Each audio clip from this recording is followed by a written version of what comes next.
Umakyat na sa 3 ang bilang ng nasawi dahil sa nagdaang bagyong Nando, habang patuloy na pinag-iingat ang mga Pilipino sa panibagong bagyong Opong. 6 na mangingisda ang narescue ng Coast Guard sa fishing bangka na tumaob sa laot sa Santa Ana, Cagayan matapos ang kasagsagan ng nagdaang bagyong Nando nitong September 22. Yung 6 rescued po natin na turn over na po sa kanilang mga immediate families po. Nabigyan na rin po siya ng kaukulang medical assessment po. And ongoing po ang pagkandak pa rin ng search and rescue operation sa 4 po na crew na reported na nawawala. Ayon sa PCG, 13 ang sinasabing sakay ng bangka. Natagpuan na ang bangkay ng ilan sa kanila habang patuloy na pinaghahanap ang 4 nilang kasamahan na nawawala. To-take shelter po sana sila doon sa designated anchorage area.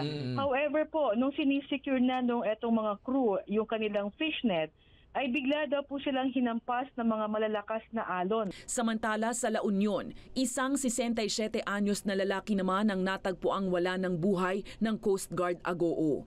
Sinasabing nadulas at nahulog sa ilog ang biktima. Sa Capiz naman, isang 26 anyos na lalaki na nalunod ang narecover na rin ang katawan. Sa opisyal na tala ng National Disaster Risk Reduction and Management Council, umabot na sa 3 ang kumpirmadong patay dahil sa bagyong Nando. 5 ang nawawala habang 13 ang nasugatan.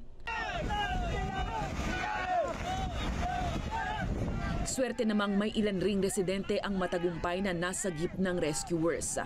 4 ang nailigtas ng Coast Guard, BFP, PNP at Navy sa Buaya River, Salcedo, Ilocos Sur matapos silang matrap sa panganib dulot ng pagtaas ng tubig.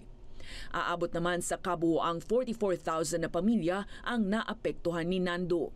Ongoing yung distribution ng mga family food packs at mga ready-to-eat food items dyan po sa CAR, Cordillera Administrative Region, gayon din po sa Region 1 at sa Region 2. Nagpapatuloy po ang pag-produce sa mga family food packs. Sa ngayon, ongoing ang clearing operation sa mga lalawigang nasalanta ng bagyong Nando habang pinaghahanda na rin ang bansa sa bagyong Opong.